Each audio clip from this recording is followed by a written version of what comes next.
Abraham Lincoln. Excuse me, my hat fell off. If you're not familiar with who I am, I wrote the Gettysburg Address and emancipated the slaves. Here's a few more fun facts about me. Not only am I the tallest American president, but I'm the first president to have a beard, the first president to wear a stovetop hat, the Lincoln Tunnel's named after me, the Lincoln Town Car is named after me, and the band Lincoln Park. Need I go on? But tonight, in honor of the production of Harmon in Ironic, Not Ironic. This hat has been through a lot. Three more days. In honor of the production of Harmon in Ironic, Not Ironic, I, Abraham Lincoln, the greatest president that ever lived, would like to recite the greatest speech of all time, the Gettysburg Address.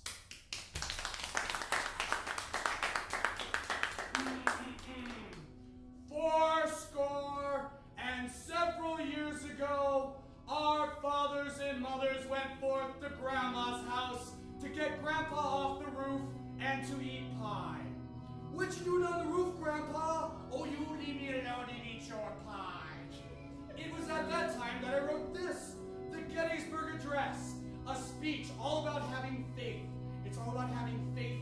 It's all about having...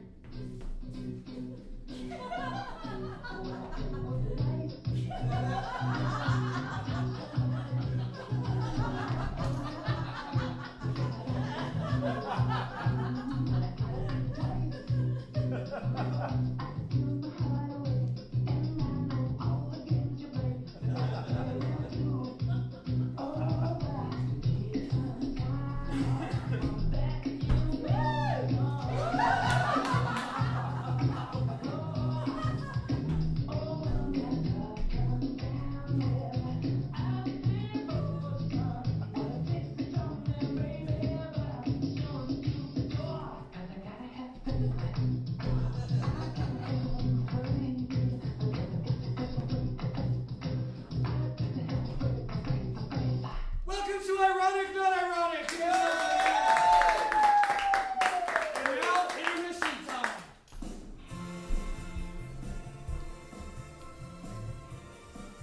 It's intermission time. Yes, intermission time.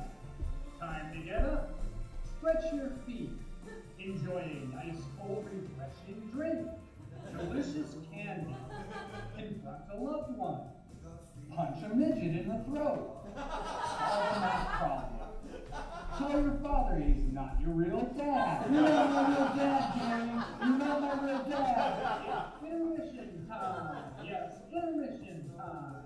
Remember, the use of Kung Fu is prohibited during intermission time. It's intermission time. Side effects of intermission time include nausea, vomiting, gout, locusts, rape, builder's bump. Gary claiming he's your real dad. You're not my real dad, Gary. You're not my real dad.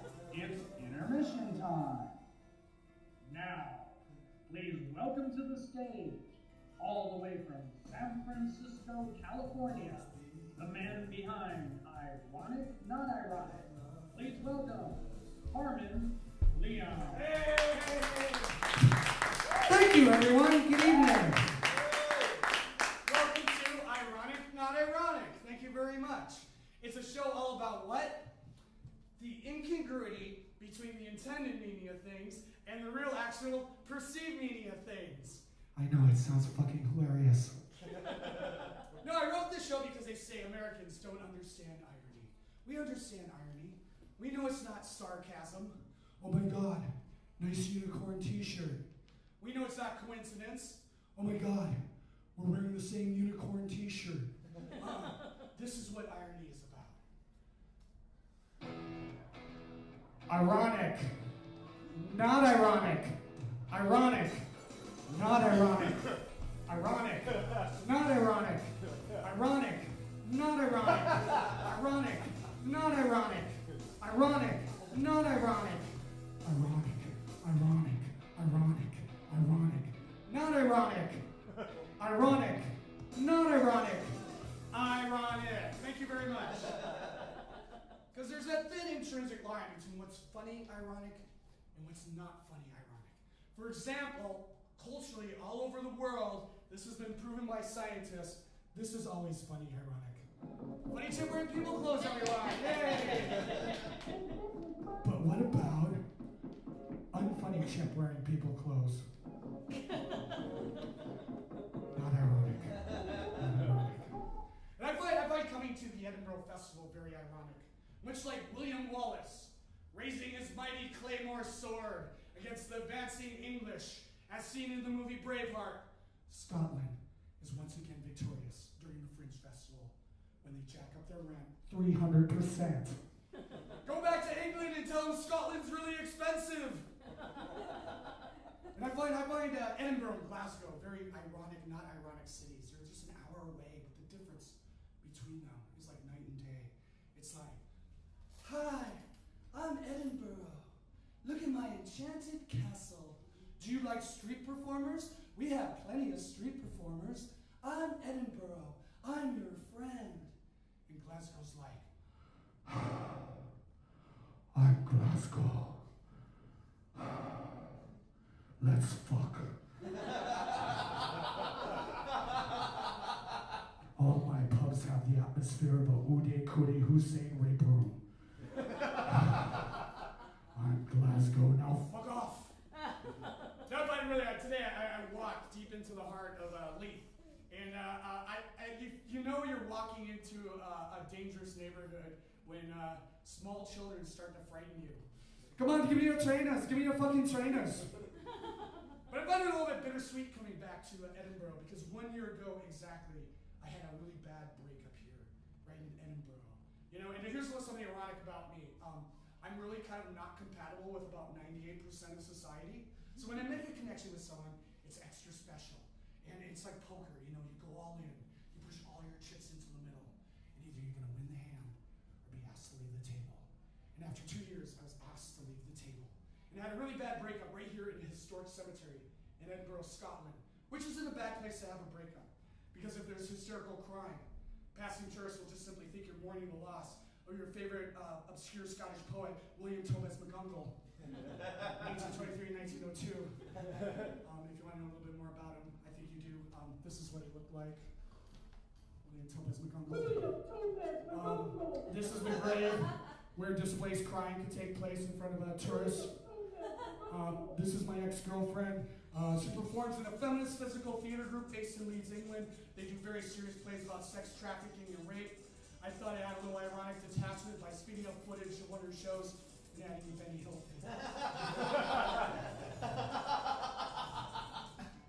Because those are things I hate. Things I hate. Things I hate. These are things I hate.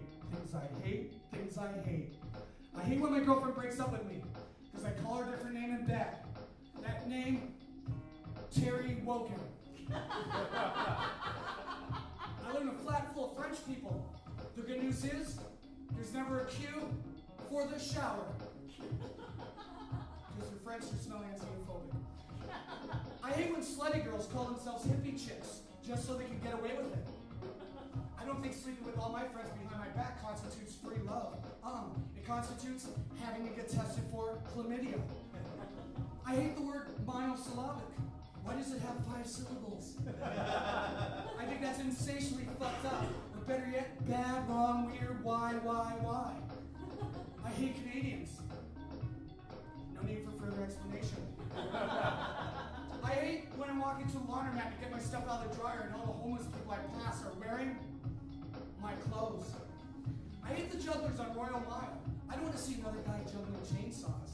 What I want to see is a guy juggling chainsaws who clearly can't juggle chainsaws. I put some coins in his cap. I hate people that use air quotes. It makes everything seem creepy. Like, do you know Nancy? Yes. Have you ever tasted her creme brulee? I have, because we carpool together. The only problem is, she has chlamydia. These are things I hate. Things I hate. Things I hate. These are things I hate.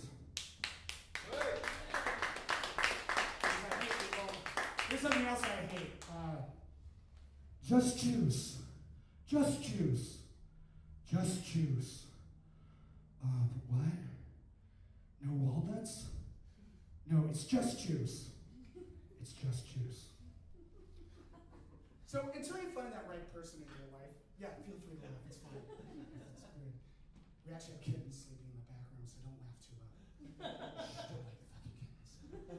But until you find that right person in your life, you know, that one person, when you find the one, think back to that crazy cast of characters that have entered and exited your life. Think back to them for a minute.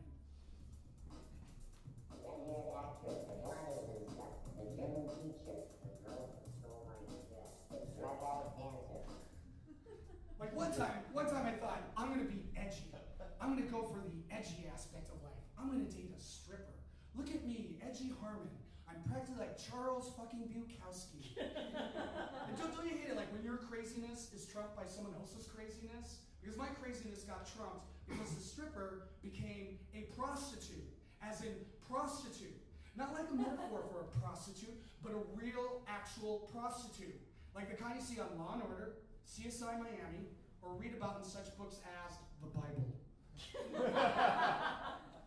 But you know what it made me realize? It made me realize that, here's the irony, I'm not an edgy person. I don't want to be an edgy person. I read books on grammar for fun. Helvetica is my favorite font. Sans serif takes a close second. I know that means without serif. Last night I tried reading an entire thesaurus. How did I find the experience? Dull, boring, monotonous, see lackluster, vapid.